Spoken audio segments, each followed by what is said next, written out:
Okay, there were a lot of conspiracy theories around the 2020 election about widespread fraud favoring Democrats. 2,000 mules stuffing ballot boxes. Human mules, not like donkeys. Foreign actors using rigged Dominion voting machines to secretly flip votes to Biden. Democratic election workers pulling out secret suitcases full of ballots late at night. And while none of those things actually happened, a few rare instances of actual prosecutable voter fraud did occur, and lots of them had something in common. I'm going to let you guess what that was. How you doing? My name is Antonio. My page is Unapologetically Black. I ask that you like and subscribe to this page so that we can share this video and begin to get this message out. What we as Black people have to understand is Europeans use projectionism as a means to deflect attention away from their criminal behavior. Donald Trump and the Republican Party are an example of that very action, claiming or accusing the Democratic Party and the Black community of participating in voter fraud. I just want to find 11,780 votes, which is one more than we have, because we won the state. I only need 11,000 votes. Fellas, I need 11,000 votes. Give me a break. There's nothing wrong with saying that, that you've recalculated. Well, Mr. President, the challenge that you have is the data you have is wrong. When the evidence overwhelmingly reflects that it has been Donald Trump and the Republican Party who has committed large amounts of voter fraud. Wrong. The president pressures Raffensperger for an hour, even suggesting that not changing the numbers could be illegal. That's a criminal offense. That's a big risk to you and to Ryan, your lawyer. That's a big risk. You will see that Donald Trump set the pace with his call to Georgia election officials for many other criminal activities that was committed in order to steal the election. In early 2021, investigators who were working with the Barry County, Michigan Sheriff's Department started making unannounced visits to the offices of local election officials. They then allegedly used their roles with the Sheriff's Department to convince those local clerks to hand over their voting machines. That's a criminal offense. Clerk said these investigators used scare tactics to get their way. You can clearly see how this other group followed through on Donald Trump's threats using the police department as a means to threaten local officials in order to gain access to the voting booths.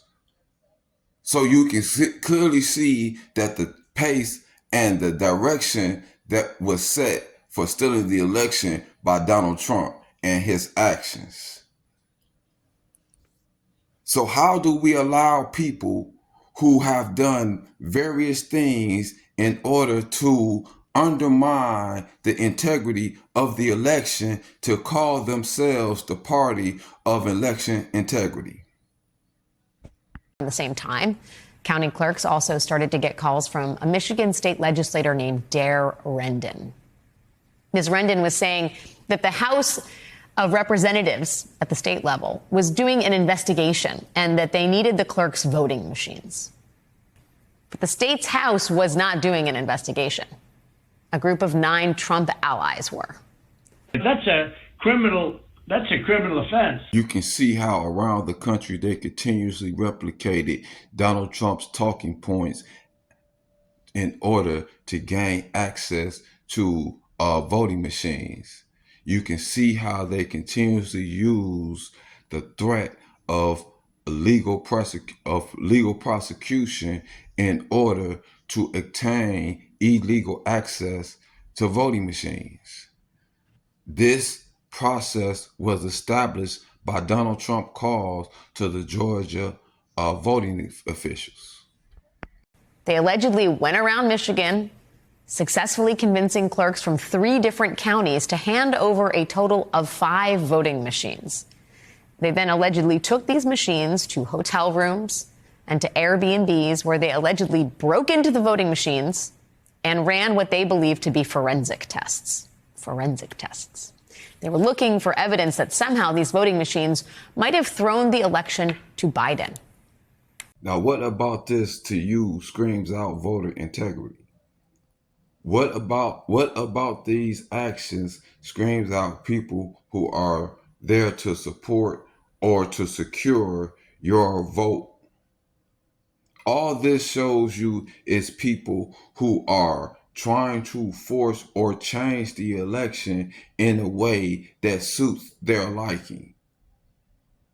And all they are continuously showing you is that they will go through any means in order to force the election to go in their direction,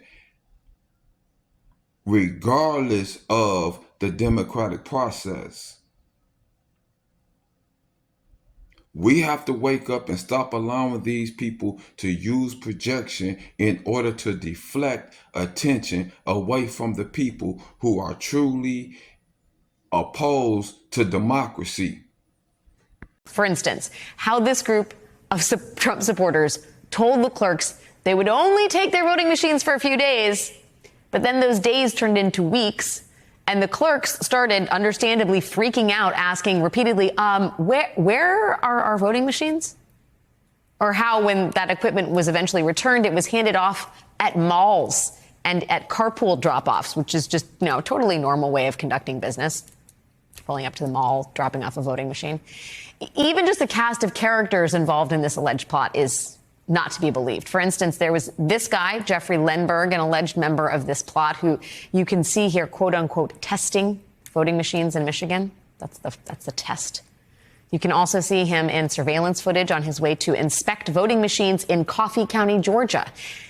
Now, this is interesting. In fact, 5 of the 9 people allegedly involved in this plot in Michigan were also allegedly involved in a similar plot in the state of Georgia. And let's be very clear. Even though the Georgia charges against Donald Trump are only state charges, there's plenty of evidence that this scheme to steal the 2020 election was national by the Republican Party. Evidence is by this same group that was involved in the Michigan plot was also involved in the Georgia plot. Stop allowing these people to divert attention away from their negative behavior by projecting their actions onto you. This is something that white people have continuously done to black people. That Georgia plot is a key part of Fulton County DA Fani Willis's investigation into Trump's attempt to overturn the results of the 2020 election in her state. That's a plot in which Trump attorneys like Sidney Powell and Rudy Giuliani allegedly coordinated the repeated breaching of voting equipment in that state. And then lo and behold, a couple months later, 5 of the people involved in that Georgia plot did this incredibly similar thing in Michigan. What a coincidence. They repeatedly show you that they are willing to do things that they will prosecute or persecute you for doing. They continuously show you that they have a one-sided viewpoint. What they are allowed to do, you are not allowed to do. They are continues to show you that they will commit an act and blame it on you. We had an incident in America, in Milwaukee, where a white man killed his wife and blamed it on the black man. This is the same thing the Republican Party is doing with voter fraud. They are committing voter fraud and blaming it on other people. They are saying that people have violated the voting machines, and at the same time, they are repeatedly caught as the people who continuously access the voting machines illegally. For example, 4 residents of a Florida retirement community called The Villages pleaded guilty to felony charges of voter fraud, each admitting to casting more than one ballot in the 2020 election.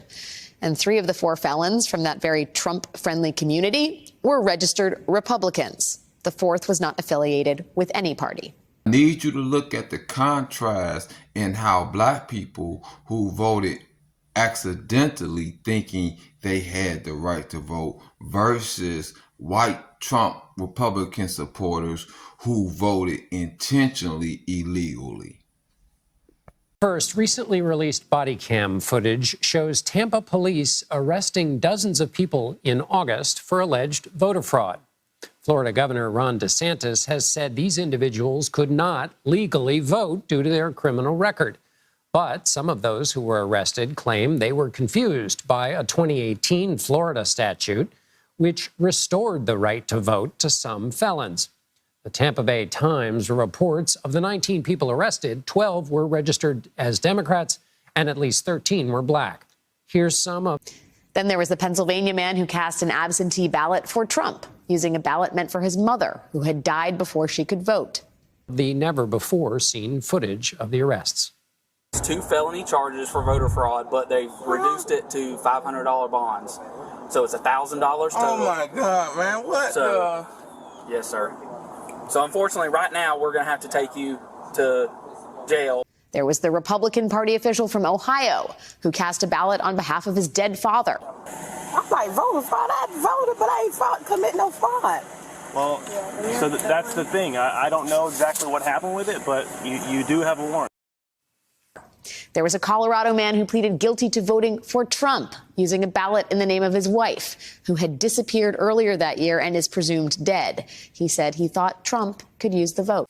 To help us understand this, let's bring in CBS News election law expert and political contributor David Becker. He's also the executive director of the Center for Election Innovation and Research. There should be no issue with understanding. There should be clear that they use the legal system in order to inhibit black people from utilizing their democratic rights. They have always used the Department of Justice and the legal system as a means to prosecute blacks for executing their democratic rights. David, first of all, what laws are these we saw in the video? What laws are they accused of violating? So under the Constitution, states have the right to limit the rights of felons to vote. And different states have different rules with regard to that. Some states have very restrictive laws, like Florida has had in the past. Some states actually allow felons to vote from jail, and states like Vermont, for instance. Vermont has a 93.6% white population. Vermont is another northeastern state that has a high percentage of white population. Sean Libby, 40 years for... My name is Steve Clark. I'm serving 43 years at the Maine State Prison, and I was charged with the crime of murder. Number 1 state with the highest white population goes to, drum roll please. Yep, you got it, Maine. Maine has a 93.7% white population. Maine tops the list as the state with the highest percentage of white population in America. It has a long history of being predominantly white, with many of its residents being of English, Irish, Scottish, and French ancestry. There are 2.3 million prisoners in the US. 900 of them are here in Maine State Prison, where we've been given rare access. These inmates are among a tiny minority who enjoy an unusual privilege. Some prisoners are in these cells for 20.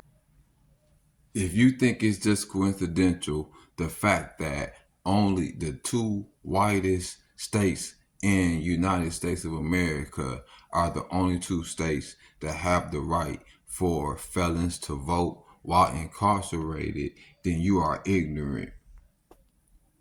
Then you are ignorant to the fact that the American legal system have always worked continuously to deprive black people of their democratic rights.